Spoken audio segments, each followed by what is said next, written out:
जोहार। हम लोगों ने बात किया था कि जब परिस्थिति प्रतिकूल होती है तो लोगों के संघर्ष करने की क्षमता जबरदस्त होती है। इसी प्रतिकूल परिस्थिति का देन है शिवाजी। इसके पहले शिवाजी के बारे में हम चर्चा कर चुके थे। अब शिवाजी का पार्ट 2 की कड़ी को हम लोग देखेंगे। देखिए, एक ऐसा कालखंड जिस कालखंड में औरंगजेब का तूती बोलता था, और वो कालखंड था जिस कालखंड में औरंगजेब का शुरू से अंत तक एक सपना हुआ करता था कि कभी दक्षिण भारत मेरा अपना हो। नक्शा में हम आप लोगों को ये बतलाए थे कि क्या सिचुएशन था उस कालखंड के भारत का। बांग्लादेश नहीं था, पाकिस्तान नहीं था, तो उस कालखंड का मोटे तौर पर नक्शा ये बनता है। यहाँ पर एक साम्राज्य था जिस साम्राज्य का नाम था आदिलशाही साम्राज्य। यहाँ पर एक साम्राज्य था जिसका नाम था निजामशाही साम्राज्य। और यहाँ पर मराठा साम्राज्य का अभ्युदय की कहानी को हम लोग देख रहे हैं। बाकी करीब करीब भूभाग पर औरंगजेब की सत्ता थी। औरंगजेब पीक पर था और औरंगजेब का एक सपना था कि कभी दक्षिण भारत मेरा अपना हो। इसी दक्षिण भारत को अपना करने के क्रम में वो बार बार आदिलशाही रायजी के ऊपर आक्रमण करता। आदिलशाही रायजी का भी राजा अजीब व गरीब था। औरंगजेब की विशाल सेना के आगे सीधे घुटने टेक देता, कहता माय बाप परमपिता परमेश्वर जो तू कहेगा वो मानेंगे। लेकिन जैसे ही औरंगजेब हटता ही अपने आप को स्वतंत्र घोषित कर देता। निजाम की सत्ता छोटी थी और ये आदिलशाही साम्राज्य बड़ा था। दक्षिण भारत के भूगोल को जाने बगैर इतिहास नहीं गढ़ा जा सकता भाई। यहाँ पर एक से एक पहाड़ है। यहीं पर पाओगे पश्चिमी घाट पर्वत, यहाँ पर पूर्वी घाट पर्वत, यहाँ पर नीलगिरी पर्वत, ये रहा पश्चिमी घाट पर्वत, ये रहा पूर्वी घाट पर्वत, ये रहा नीलगिरी पर्वत, और यहाँ पर आ गया अन्नामलाई की पहाड़ी। ऊंची ऊंची चोटियां हैं। स्वाभाविक है कि जब जब कहीं कोई आक्रमण करने जाओगे और भूगोल नहीं जानकारी नहीं होगी कि कहाँ लड़ना है, कहाँ छुपना है, कहाँ कैंप बनाना है, तो फिर हारना आपका तय होता है। यही कारण था कि आदिलशाही राज्य रह रह के अपने आप को हमेशा स्वतंत्र घोषित कर देता था। और इसके द्वारा ही स्वतंत्र घोषित किया जाना औरंगजेब के लिए हैवी टेंशन था। उन्हीं परिस्थितियों में पिछले वीडियो में हमने आपको बतलाया कि बार बार आदिलशाही राज्य अपने आप को स्वतंत्र घोषित कर देता। तब औरंगजेब को टेंशन हुआ था कि भैया यहाँ राजनीति नहीं काम चलेगा, यहाँ कूटनीति का ही सहारा लेना होगा। और कूटनीति में सहारा लेना होगा तो क्या लेना होगा कि पता करो कि आदिलशाही राज्य का कोई ऐसा व्यक्ति है जो औरंगजेब की सेना में हो। तो वही पता चला कि औरंगजेब की सेना में एक ऐसा कैरेक्टर है जिसका अपना दामाद आदिलशाही राज्य का सेनापति है।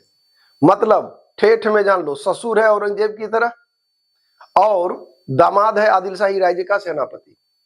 और उसी क्रम में हमने यह भी बतलाया था कि वही ससुर जाता है समझाने किसको, दामाद को, कि स्कीम तगड़ा दिया था औरंगजेब। औरंगजेब यही कहा था कि तो अपन दामाद को समझाओ, जंग होता है हारता है, अवरी हार जाए नियम था, हार जाएगा तो उसको क्या बना देंगे, आदिलशाही राज्य का शासक बना देंगे। तो यार धरती का कौन ऐसा ससुर होगा नहीं चाहेगा हमारा दामाद राजा बने।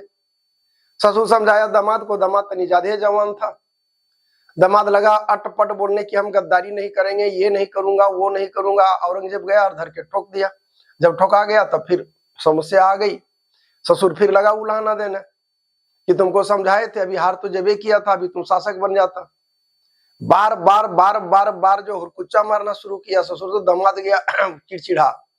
तो एक है संस्कृत में कहावत कि तुद्या दिव्यम गोविंदम तुभ्यमेव समर्पित। तुम बार बार हमको हूर इसलिए रहे हो कि तेरा दामाद मेरे, तुम जो हो, तुम्हारी बेटी मेरे पास है।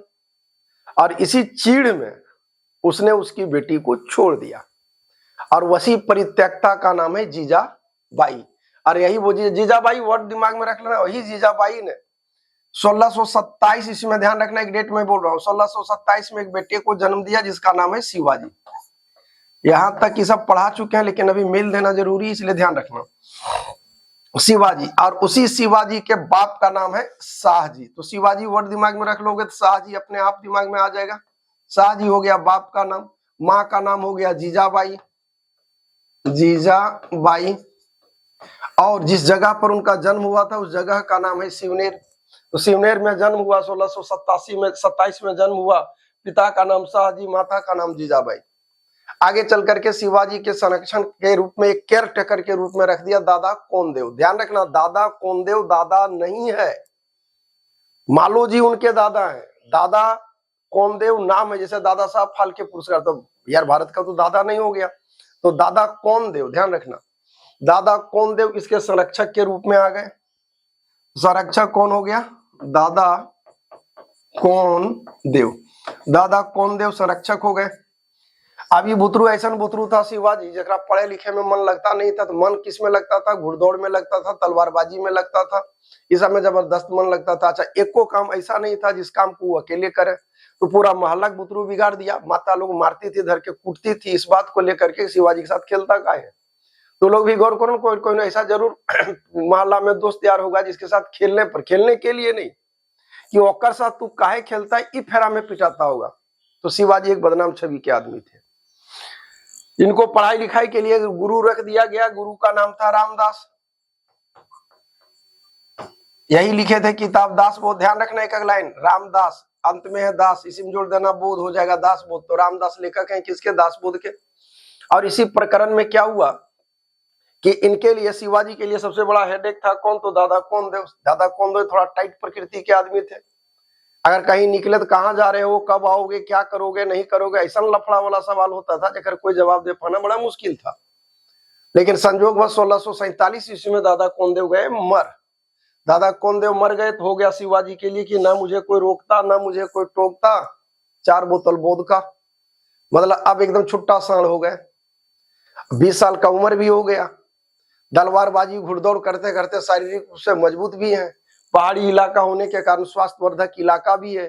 खेती बंदा कर नहीं सकता क्योंकि पहाड़ी इलाका है। व्यापार हो नहीं सकता क्योंकि आने जाने का कोई साधन भी नहीं है। यही वो कारण था जिसने उनके अंदर जुझारूपन को भरा।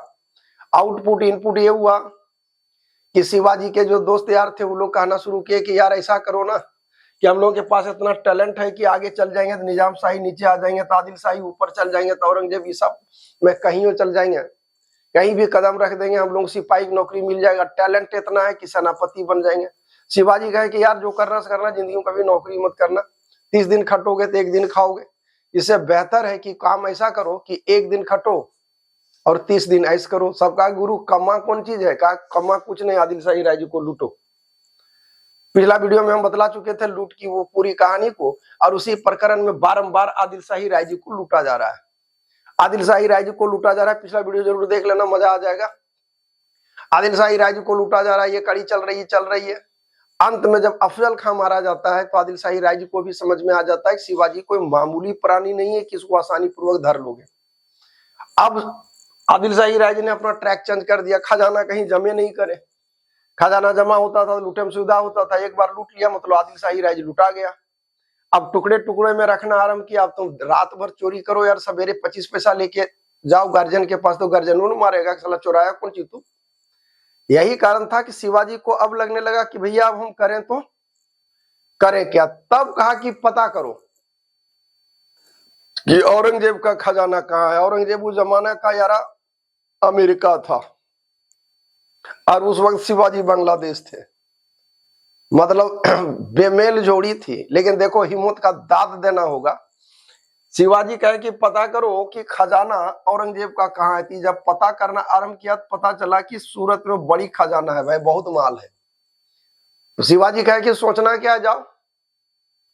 और यही शिवाजी भेजते हैं गडेरिया के भेष में। वही गडेरिया, पिछला वीडियो जरूर देख लेना, कंसेप्ट साफ हो जाएगा। वही गडेरिया जाता है कहाँ को? सूरत को लूटने के लिए। और वही शिवाजी जाते हैं और 1664 ईस्वी में, पहला डेट हम बोल रहे हैं, 1664 ईस्वी में इसने सूरत को लूट लिया। सूरत की लूट की घटना ने अंदर से हिला के रख दिया औरंगजेब को। औरंगजेब को एहसास हो गया कि जो बंदा मेरे साम्राज्य को लूट सकता है वो कल को इलाका पर कब्जा भी कर सकता है। इसलिए पूरे फोर्स को बुलाया, अपनी सेना को बुलाया और कहा कि नेतृत्व तो हम करेंगे, हम रहेंगे तो मनोबल बना रहेगा। पूरी तैयारी हो गई। लेकिन औरंगजेब पता करना आरंभ किया कि शिवाजी लड़ता कैसे, जंग होगा कहाँ, जंग के मैदान में बिसात बिछेगा कैसे। तो यार शिवाजी के जितने जानकार थे सबों ने सिर्फ एक ही चीज औरंगजेब को समझाया कि बाबू सोच रहे हो कि जंग का मैदान होगा, सेना आमने सामने होगी, लड़ाई होगा, तो भूला जाओ ये सब। वो कब मारेगा, तुम कहाँ मारेगा, कैसे मारेगा, कह पाना बड़ा मुश्किल है। तुम जाओगे आगे आगे, पीछे से मारेगा, दन्न से भागेगा, खोजोगे कहाँ। ये सब सुनते सुनते औरंगजेब का भी दिल दिमाग जिगर गुर्दा किडनी फेफड़ा गया बैठ। तब करे तो करे क्या। तब वो बुलाया, भेजा, अपने कहा कि हम नहीं जाएंगे। भाई बहुत बड़ा चीज होता है ना, तो सब कहा से ना लोग चलिए ना सर, मनोबल बना रहेगा। भेजता है अपने मामा को। मामा का नाम है शाइस्ता खां, ध्यान रखना। मामा का नाम क्या है? शाइस्ता खां। इस शाइस्ता खां जब आया, औरंगजेब की पूरी बटालियन जब एंट्री लिया ना मराठा साम्राज्य में यारा, तब तक इसके पहले हम बदला चुके हैं कि पहला किला तोरण का किला सामरिक दृष्टिकोण से महत्वपूर्ण किला, जावली का किला, और कुल मिला के ढेर सारा किला के ऊपर कब्जा जमा चुका है भाई। आउटपुट इनपुट ये हुआ कि जो औरंगजेब की पूरी बटालियन गई थी, जानते हो अंदाज अलग था। अंदाज क्या अलग था, सोम समझा रहे। शिवाजी जैसे जानकारी मिली कि आ रही है मुगलों की सेना, तो अपना दोस्त यार को कहा कि यार जो जहां है छिप जाओ, अगर बाप के औकात नहीं कि हम नहीं ढूंढ लेगा, ढूंढ नहीं पाएगा तो पकड़ाएंगे नहीं, पकड़ाएंगे नहीं तो फिर अपना चलती है, कुछ दिन रहेगा, खोजेगा खोजेगा, भेटाएंगे नहीं, घूम के वापस जाएगा, टिसुआ जाएगा वापस। लेकिन ऐसा हुआ नहीं। वो करता क्या कि जहां जाता ना, एक बटालियन एक कैंप लगा देता, और कैंप लगा के यूनिट को वहीं छोड़ देता। जैसे यहाँ आया मान लो हजारीबाग आया था, हजारीबाग में एक कैंप लगा दिया, गिरिडीह गया गिरिडीह में एक कैंप लगा दिया, धनबाद गया धनबाद में एक कैंप लगा दिया, और कैंप का एक एक काम है ढूंढो खोजो। यही खोज करते करते करते अब शिवाजी घबरा गए कि बेटा हम सोचे थे कि एकदम हरहरा के आएगा, सरसरा के भागेगा, भेटाएंगे तो नहीं, लेकिन ऐसा हुआ नहीं। तब औरंगजेब को, तब शिवाजी को लगने लगा कि बेटा खुट्टा गाड़ के बैठ गया, ये गजबे चमगादड़ है, उल्टा सीधा लटक रहा है, बिना धुआं देखे भागेगा नहीं। और जानते हो शिवाजी जाते जाते पहुंच गए कहां पे, मावल प्रदेश। एक वर्ड बोल रहे, बड़ी इंपॉर्टेंट है, ध्यान रखना। मावल प्रदेश शिवाजी का प्रारंभिक कार्यस्थली था, यहीं जाके रुके। ये जो मावल प्रदेश में रुके रहे यार, एकदम अंदर से शिवाजी को दहला दिए। मावल प्रदेश में शिवाजी का घर था, उसी घर कोई किला बनाए थे। एक बात बताओ, जिस घर में तुम जन्मे रहोगे, वहां ईच एंड एवरीथिंग की जानकारी होगी कि नहीं? तो जानकारी था। पीछे तरफ एक दरवाजा था, उस दरवाजा को बंद करवा दिए थे और किला का शकल दे दिए थे। परिणाम क्या हुआ कि जब मावल प्रदेश में वो रुक गया शाइस्ता खां पूरे बटालियन के साथ, तब शिवाजी का टावर छोड़ दिया। तब शिवाजी अपने दोस्त यार को कहे कि यार ये तो भागेगा नहीं, कुछ तो उपाय करना होगा। तो कहा गुरु तू ही उपाय करो। तो उपाय क्या किया गया, शिवाजी एकदम बूढ़ा आदमी को पकड़े और कहे कि जाओ तो शाइस्ता खां घोड़े धर लेना। और गया घोड़े धर लिया, कहा कि हुजूर मेरी अवस्था पर तरस खाइए, मेरी 2 जवान जवान बेटी है, हमारा एक पांव तो अपने कब्र में लटका हुआ है, कब टपक जाएंगे पता नहीं। तो ऐसा किया जाए कि हमको हमारी बेटी की शादी की इजाजत दे दी जाए। शाइस्ता खां फॉर्म में था, कहा कि चल दिया, कहा कि नहीं हुजूर फरमान जारी कीजिए। फरमान मतलब समझ लेना, राजकीय आदेश, शाही आदेश। शाही आदेश जारी कर दिया कि भैया बारात गुजरेगी, इसको चेक चाक मत करना, टोक टाक मत करना। अब शिवाजी को लगा कि यही समय है, सही समय है, रोन दो। एकदम 100% बारात का शकल दिया गया यार, एकदम लावा लश्कर बैंड पार्टी, नाचे वाला सब, जो उस जमाने का जड़ जुगाड़ था सब लिया। लेकिन जिस में दुल्हन को लाता ना, वहां पर अस्त्र शस्त्र जो भी था उस जमाने का हथियार भर लिया।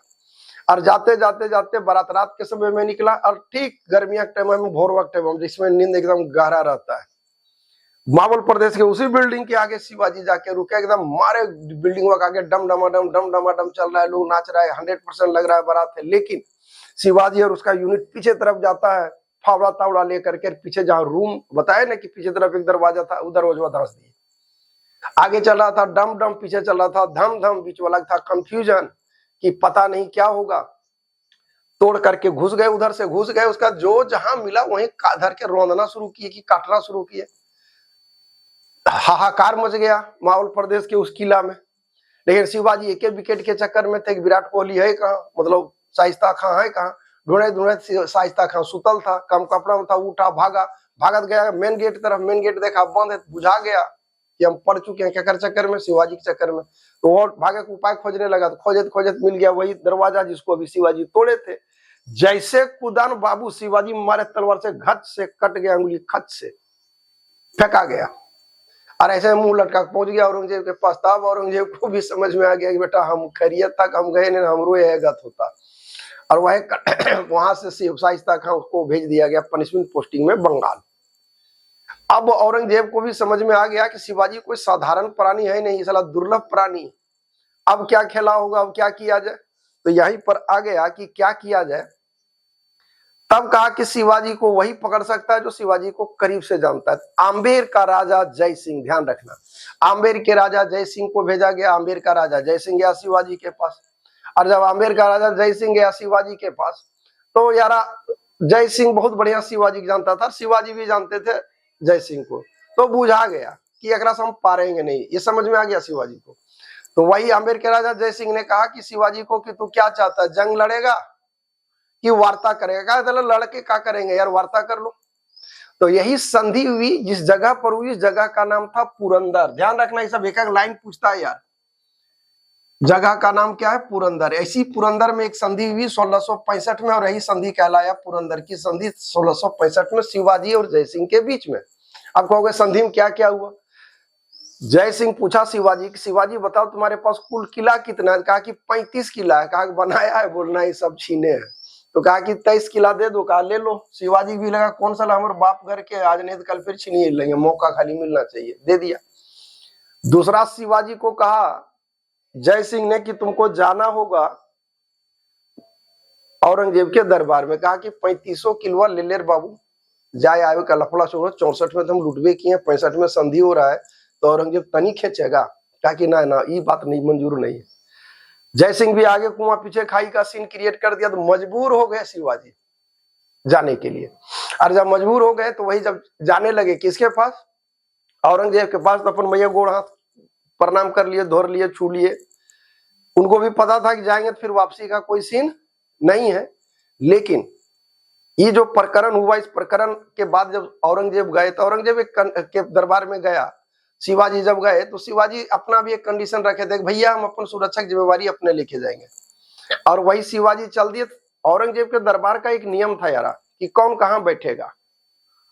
तो कौन कहां बैठेगा उसमें पहला रो VVIP, फिर VIP, फिर IP, फिर ओनली पी। तो शिवाजी को रो नंबर 2 या 3 में जगह दिया गया। शिवाजी आजू देखे बाजू देखे, देखे यार ढेरे आदमी राम धर के धुने, तो लगा कि इस तरह से हमारा जगह तो आगे होना चाहिए। जाग गया मराठा साम्राज्य का खून, और लगे शिवाजी धर के गरियाने भरे महफिल में औरंगजेब को। तो औरंगजेब का भी टावर छोड़ दिया, समझे में नहीं आने लगा कि क्या करें। आदेश दिया कि इसको उठा और ले जाकर के कैद कर दो। ध्यान रखना, शिवाजी को आगरा के जयपुर भवन में, जयपुर भवन राजस्थान मत चल जाना, आगरा के, ध्यान रखना, आगरा के जयपुर भवन में, क्या नाम बोले, आगरा के जयपुर भवन में कैद कर दिया गया। बस इतना ही समरी है, समरी दिमाग में रखोगे, स्टोरी सुन लो। जयपुर भवन में कैद कर दिया। अब शिवाजी ना धर्मेंद्र है ना अक्षय कुमार है कि गेट के दरवाजा गिरिल तोड़ के भाग गए कि यह मारे मुंह का धासेर चल दिए। बुझा गया कि शेष जिंदगी यहीं बिताना है, और वहीं शिवाजी को रहने पर मजबूर कर दिया गया। अब इसी बीच में आता है औरंगजेब का जन्मदिन। औरंगजेब जन्मदिन में क्या करता था? कैदियों को लड्डू बांटता था। तो यार एक किला में ढेरे कैदी है, कोई किलो 2 किलो में गुजर तो होगा नहीं, टोकरी टोकरी जा गया लड्डू। शिवाजी को लगा कि यही समय है, सही समय है, यही मौका है, अभी नहीं तो कभी नहीं। सब कैदी गदगद था कि आज खाएंगे लड्डू, और शिवाजी को लगा आज मौका है भागने का। जानते हो टोकरिया जो खाली होता गया, शिवाजी सरकते सरकते सरकते गए टोकरी के पास, और याजू देखे बाजू देखे, देखा कोई नहीं, घट से टोकरिया मुर्गी टाइप पे बैठ गए। टोकरी पर टोकरी लदाया, टोकरी बाहर, शिवाजी बाहर। शाम को काउंटिंग हुआ, पता चला एक विकेट कौन है गायब है। कहा कि भैया कौन विकेट गायब है? पता चला महेंद्र सिंह धोनी है गायब है। हाहाकार मच गया, शिवाजी फरार है, अब क्या होगा बाप। औरंगजेब तत्काल आदेश दिया, भागा है, भिखारी के भेष में होगा, कम कपड़ा में होगा, या कैदी के भेष में होगा, खोजो। लेकिन शिवाजी कहीं भागे, सामने मंदिर था, चल गया मंदिर में, और मंदिर जाके बाबा जी का फुल ड्रेस अपने पहने, और अपना ड्रेस पहना दिए बाबा जी को, और न तो श्रीमन नारायण वाला सारंगी झोला कटोरा लेके चल दिए साधु के वेश में। भर रास्ता औरंगजेब सैनिक भेटाया शिवाजी के। हर किसी ने पूछा कि किसी कैदी को या भिखारी को भागते देखा? शिवाजी के ना, ये न कौन भागा। और वहां से चल गए एकदम पैदल, आगरा टू पहुंच गए ये महाराष्ट्र। और वहां जाने के बाद सबको इनका देखा तो लगा कि यार मेरा बॉस आ गया। जो इनके सब दोस्त यार थे जिनके साथ लूटपाट की घटना को अंजाम देते थे, लोगों के बीच एक गजब की स्फूर्ति जाग गया। शिवाजी तो लोग पूछा कि अब क्या करोगे? कहा कि अब क्या सोचना है यार, गिरफ्तार किया, कैद किया, जेल डाला, भाग आए ना, और सलामत है ना। कहा कि पता करो शिवाजी औरंगजेब का खजाना कहाँ है। कहा कि फिर पता चला कि सूरत में फिर 1670 में इन्होंने दूसरी बार औरंगजेब को उस खजाना को लूट लिया। तो सूरत की पहली लूट 64 में है, पुरंदर की संधि 65 में है। सूरत की दूसरी लूट, पहली लूट 64, पुरंदर की संधि 65, दूसरी लूट हो गया 70। इसके बाद शिवाजी को लगा कि अब ये लफवागिरी करना छोड़ दो यार। 1674 ईस्वी में 1674 में इन्होंने अपना राज्याभिषेक कर लिया और रायगढ़ को राजधानी रख लिया। ध्यान रखना, रायगढ़ को राजधानी बना लिया। पहला पंडित जिन्होंने इनका राज्याभिषेक कराया उसका नाम था गंग भट्ट। उसके बाद दूसरी बार जो राज्याभिषेक, चूंकि राज्याभिषेक कराए, राज्याभिषेक कराने के 13 दिन बाद मां मर जाती है, तो लोग कहा कि भैया जो मंत्रोच्चारण पाणे किया है वो मंत्रोच्चारण गलत किया है, क्या कारण तेरी मां मरी। फिर दूसरी बार जो राज्याभिषेक कराए उसके पंडित थे निश्चलपुरी गोस्वामी। पहला गंग भट्ट, दूसरा निश्चलपुरी गोस्वामी। ये सब पॉइंट दिमाग में रखना। उसके बाद ही साम्राज्य और शासन के काम को करने लगे। तो इनका एक बेटा था यार संभाजी, बड़ी अरमान के साथ शिवाजी पाले थे। और शिवाजी कैरेक्टर के बड़ा धनी आदमी थे। इनकी सेना में मुस्लिम सैनिक भी बहुत थे यार, ध्यान रखना। भले औरंगजेब के खिलाफ लड़ रहे थे, लैतिकता के बड़ी धनी आदमी थे। जंग के मैदान में कुरान की एक प्रति भी मिलता ना तो उसको उठा लेते थे और किसी मुस्लिम भाई को दे देते थे।